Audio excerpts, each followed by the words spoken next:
The night Johannesburg stopped for Travis Scott. What happens when one of the most electrifying performers on the planet lands in Johannesburg for a single night? You get chaos, you get euphoria, and you get a stadium that felt like it might explode from pure energy. This wasn't just another stop on the CIRCUS MAXIMUS World Tour. This was the night the one fans had been waiting years for. The FNB Stadium, a place that's seen history made before, was about to witness something completely different. People didn't just show up for Travis Scott, they ran for him. Literally. The kind of night where traffic was so bad, fans abandoned their cars on the side of the road and sprinted through the streets, chasing the sound of bass echoing from inside the stadium. And yet, for a while, it seemed like it might not happen. The rain started to fall. The crowd grew restless. Rumors spread that the show might be delayed or worse, canceled. But that tension? It only made what came next even crazier. Because when the lights finally dropped and that CIRCUS MAXIMUS trailer lit up the massive screens, every ounce of frustration turned into fire. You could feel the entire stadium shift. 90,000 voices ready to erupt. No one was ready for what was about to happen next. The chaos before the storm. By the time the sun dipped below Johannesburg skyline, the streets around FNB Stadium were a battlefield. Horns blaring, engines revving, people leaning out of windows shouting, "Is he on yet?"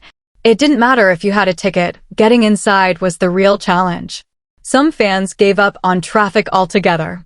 You could see them sprinting along the highway, merch bags in one hand, phone lights in the other, chasing the sound of the crowd like it was a beacon. One guy even jumped out of his car, running through the night, hoping he wouldn't miss the opening track. The clock was ticking 8:30 p.m. and still, no sign of Travis. The tension was thick.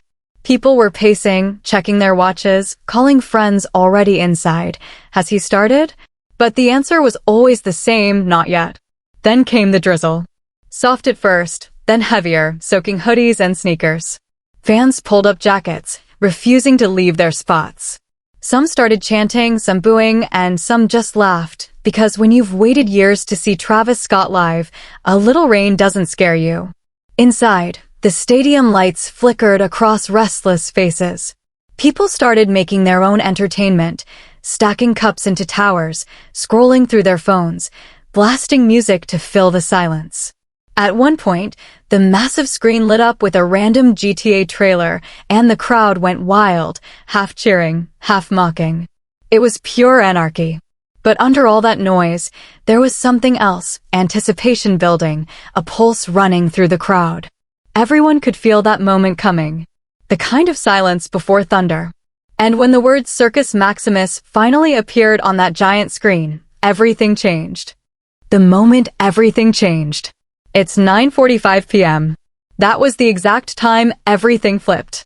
The restless chants, the rain, the frustration gone in a single heartbeat. The lights cut out, the massive screens flashed white, and the words CIRCUS MAXIMUS appeared like a prophecy. For a split second, it felt like time froze. Then the sound hit. A low rumble rolled through the stadium, shaking the floor beneath your feet like the ground itself was breathing. People started screaming before Travis even appeared. The bass was so deep it rattled your chest. You could feel it in your bones. Then came the trailer, dark visuals, flashes of chaos, fire, and faces. Fans were on their toes, phones in the air, waiting for the moment they'd been dreaming of. And then it happened. Travis Scott stepped onto the stage. No warning, no build-up, just impact. The stadium erupted, a roar so loud it drowned out everything else.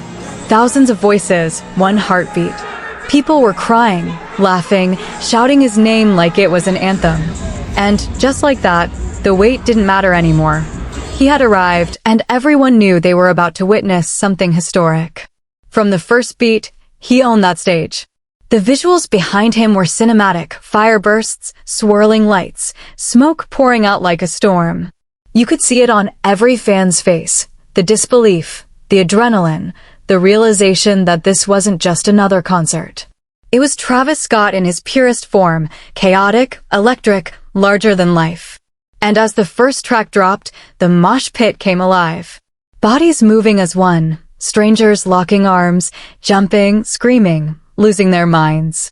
The Circus Maximus had officially begun. Travis takes over.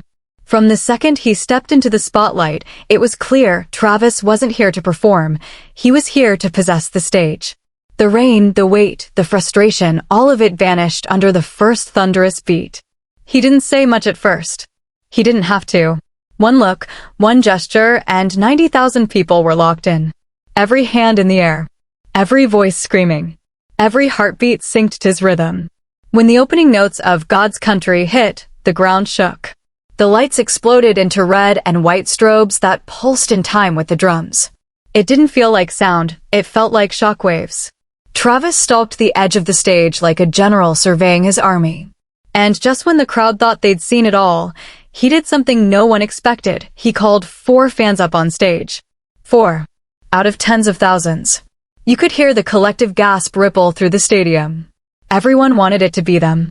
For those few seconds, the lucky ones were living every fan's dream, standing beside Travis Scott, performing in front of a sea of faces that blurred into pure light.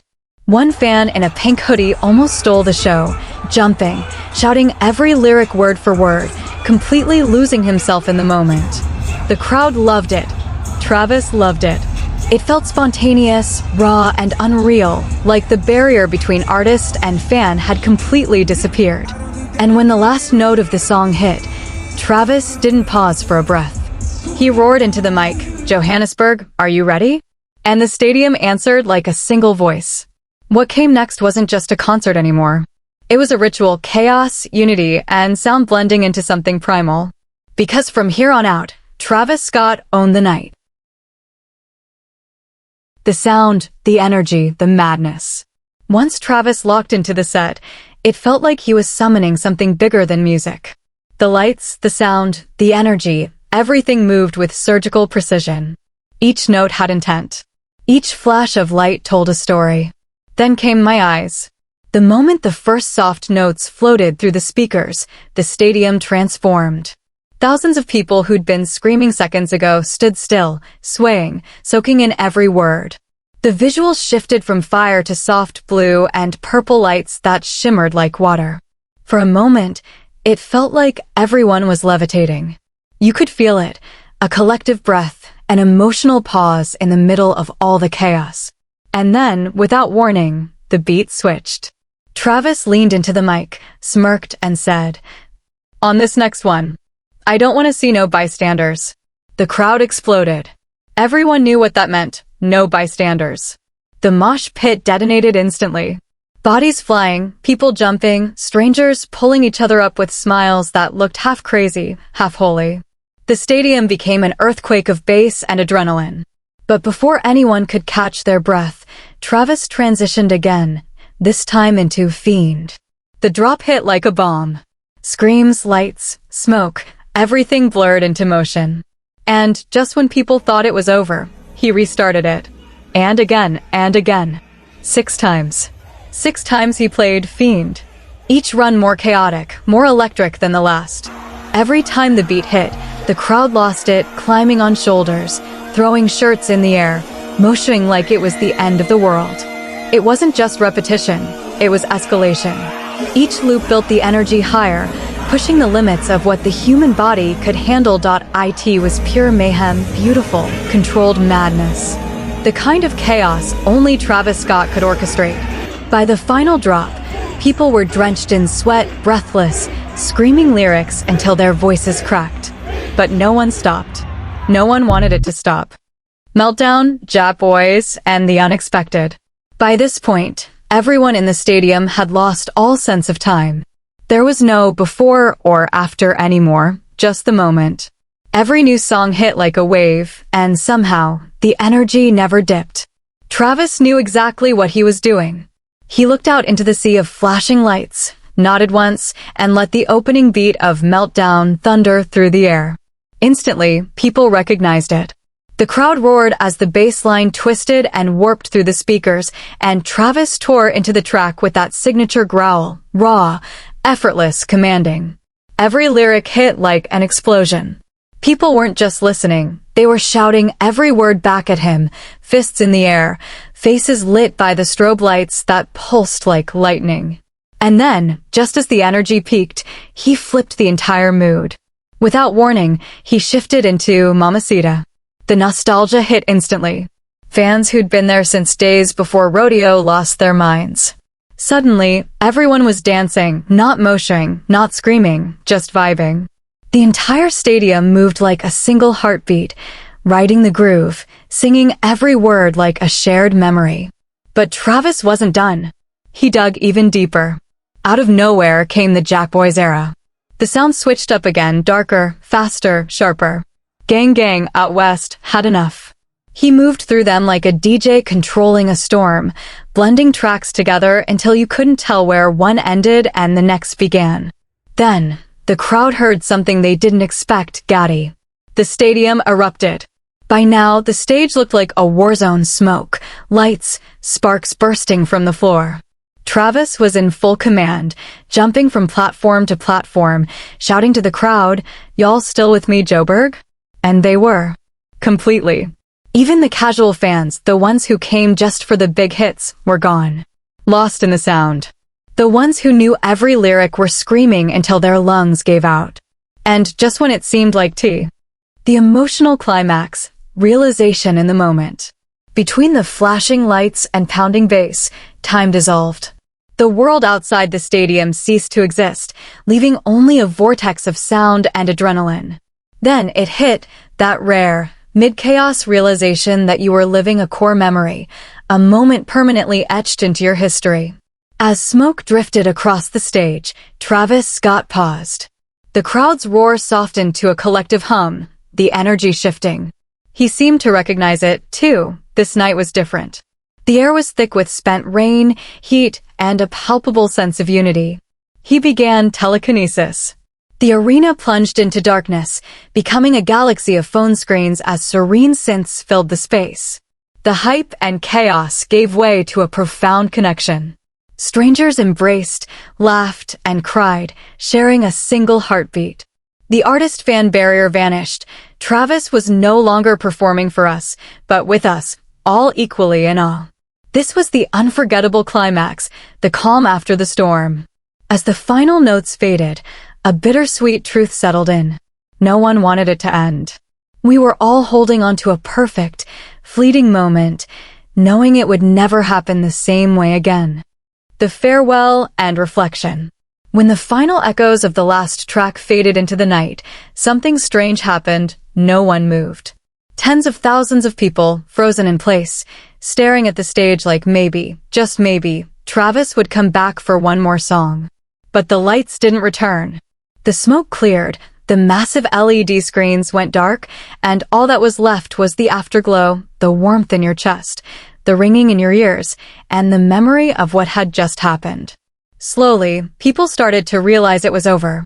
The same crowd that had screamed and surged for hours began to drift toward the exits, dazed, smiling, still humming lyrics under their breath. It wasn't sadness, it was disbelief. Like no one fully understood what they'd just experienced. Travis had given them everything. From God's Country to Fiend, from Mamacita to Meltdown, every song hit like it was the finale. Every light, every explosion, every beat had meaning. He didn't just perform, he created a world and invited everyone in for one night only. And as you made your way out of FNB Stadium, weaving through crowds still buzzing with adrenaline, that feeling stayed, that sense of I was there. You could hear people replaying their favorite moments in excited voices. The Fiend set. The fans he brought on stage. The lights during my eyes. Everyone had their version of the night, their own highlight reel burned into memory. Outside, the cool Johannesburg air hit different. You were still half in the concert, half back in reality. Cars honked, vendors shouted, but it all felt muted, like you were moving through a dream that hadn't ended yet. Someone nearby said, "He doesn't owe us anything." And they were right. Because after a performance like that, no one could ask for more. He gave everything, his energy, his chaos, his emotion, and somehow made a stadium feel intimate. As you finally got into your Uber and looked back at the glowing outline of FNB Stadium in the distance, you... Closing note, the night that defined a generation. Some concerts are just events, lights, songs, and noise. But every once in a while, there's a night that becomes myth. A night that people talk about years later with the same sentence: you had to be there. Travis Scott's CIRCUS MAXIMUS stop in Johannesburg wasn't just a show. It was a reminder of what live music can still do, how sound can shake a city, how one artist can turn chaos into connection, and how strangers can become family for a few unforgettable hours. That night, FNB Stadium didn't just host a performance, it hosted an experience. Something that no live stream, no recording, no viral clip could ever capture. Because being there, feeling the bass under your feet, seeing the lights explode, losing your voice in a chorus of thousands, that's something you can't replay. It's one of those rare moments that belong only to the people who lived it.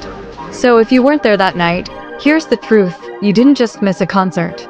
You missed history. And if you were there, you already know. You still feel it every time you hear that beat drop, that rush, that glow, that impossible moment when everything felt alive. This wasn't just Travis Scott's show. It was Johannesburg's night. It was our night. The circus came to town, and for a few hours, the world stopped spinning.